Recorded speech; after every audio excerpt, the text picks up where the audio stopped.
गरीब की कांवड़।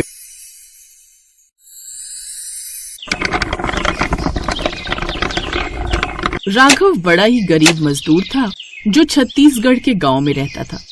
वो दिन रात बस थोड़े से पैसों के लिए मजदूरी करता है। उससे उसका घर ठीक से चल भी नहीं पाता। उसके परिवार में उसकी पत्नी रजनी और 7 साल की बेटी नेहा थी। माँ देखो बाबा आ गए। बाबा आप मेरे लिए क्या लाए? मेरी बच्ची, आज मुश्किल से ये थोड़ी सी मजदूरी मिली है, इसलिए तेरे लिए ये 1 रुपए की टॉफी ले आया, इसे खा ले। रोज रोज बाबा क्या ही ला सकते हैं गुड़िया? हम गरीब लोगों को तो 2 वक्त का खाना मुश्किल से नसीब होता है। उसे ये सब क्यों बोल रही हो कि वो गरीब है? अभी वो बच्ची है, उसे ये सब समझ कहाँ। नहीं बाबा, अब तो मैं सब समझती हूँ। पता है, आज ही मेरे स्कूल में रितु बोल रही थी कि तू तो गरीब है, तेरे बाबा मजदूर है। बाबा, ये मजदूर क्या होता है? बेटिया, जो रोजगार के लिए मजदूरी करे वो मजदूर है। तभी एक आदमी उनके घर आता है। ए राघव, ये क्या रोज का नाटक है रे? हैं? कितने दिन हो गए तूने अपनी पत्नी के इलाज के लिए जो पैसे लिए थे मुझसे, वो अभी तक लौटाए क्यों नहीं? साहब, कुछ दिन का समय और दे दीजिए, जैसे ही पैसे आएंगे मैं लौटा दूंगा। ए, तेरा रोज रोज का यही ड्रामा है रे? हैं? अब तू मेरी बात कान खोलकर सुन ले। अगर तूने अगले हफ्ते तक मेरा पैसा मुझे नहीं लौटाया ना, तो मैं तुझे धक्के मार मार कर इस घर से बाहर निकाल दूंगा, समझा? ये कहकर वो वहाँ से चला जाता है।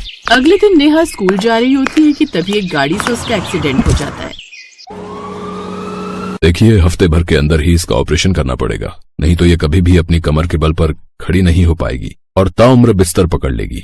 लेकिन इसके ऑपरेशन के लिए पूरे 50,000 का खर्चा आएगा। इतनी बड़ी रकम सुनकर वो हैरान रह गए और दोनों पति पत्नी अस्पताल के सामने बनी शिव जी की मूर्ति के आगे रोने लगे। तभी एक साधु वहाँ आया। क्या बात है बच्चा, तू इतना परेशान क्यों है?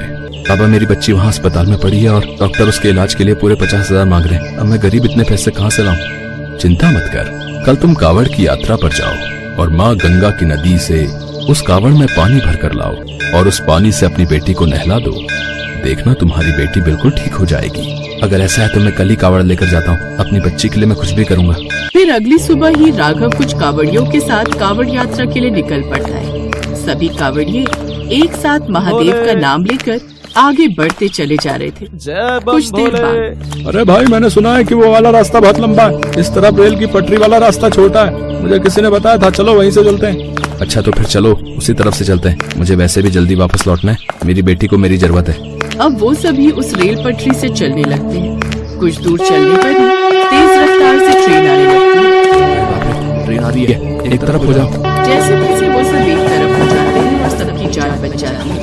भगवान का लाख लाख शुक्र है, आज जान बच गई। अब वो सब बम बोले करते हुए आगे की ओर बढ़ते जाते हैं। एक दिन बाद वो उस जगह पहुंच जाते हैं। फिर महादेव पर जल अर्पित करके वो अपने कांवड़ में जल भरकर अपने घर की ओर वापस चल पड़ते हैं। फिर चौथे दिन जब राघव अपने घर की ओर लौट रहा था, तभी उसे रास्ते में एक औरत मिलती है जो अपने घर के बाहर बैठकर रोए जा रही थी। क्या हुआ बहन, तुम रो क्यों रही हो? रो नहीं तो और क्या करूं? अंदर मेरा बच्चा और बीमार पति भूख से तड़प रहा है। अगर उन्हें कुछ खाने को नहीं मिला तो ऐसा ना हो उनकी मृत्यु हो जाए। मेरा उन दोनों के अलावा इस दुनिया में कोई नहीं है। ये सब देखकर उसे बड़ा बुरा लगता है और वो अपनी कावड़ लेकर उसके घर के अंदर जाता है और उस पानी को उन दोनों के मुंह में डालता है। अब वो दोनों ठीक हो जाते हैं, लेकिन राघव के कावड़ का सारा पानी अब खत्म हो चुका था।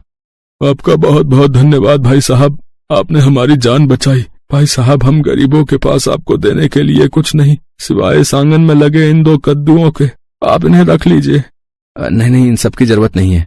राघव को अपने घर पर अपनी बेटी की चिंता सताई जा रही थी, लेकिन फिर भी वो उसे वो कद्दू दे देते हैं, जिन्हें लेकर वो जल्दी में अपने घर आ जाता है, जहाँ उसकी पत्नी उसकी राह देख रही थी।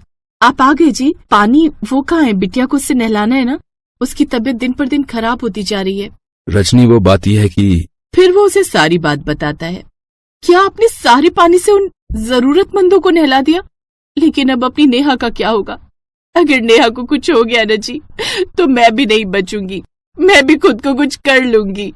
ऐसा मत बोल रजनी, फिर तो मैं भी तुम दोनों के बिना जिंदा नहीं रह पाऊंगा। अब हम अपनी नेहा को कैसे बचाएंगे?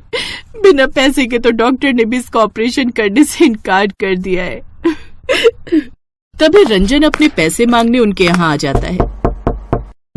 अब मेरे सारे पैसे वापस कर, नहीं तो निकल यहाँ से। चल, अब से तुम्हारी इस झोपड़ी की जमीन मेरी। चल। अब वो उन्हें वहाँ से निकाल देता है अपनी बेटी को गोद में उठाए वो रोते हुए वहां से चले जाते हैं।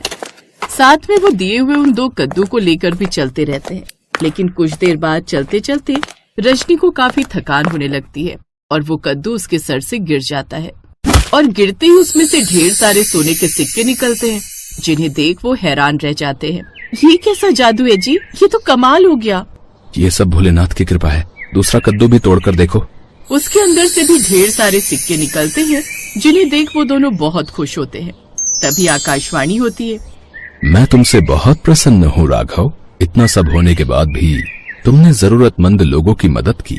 मेरा तुझे वरदान है कि अब से तेरी सारी मुश्किलें दूर हो जाएंगी। फिर नेहा भी पूरी तरह ठीक हो जाती है और उनकी गरीबी भी दूर हो जाती है।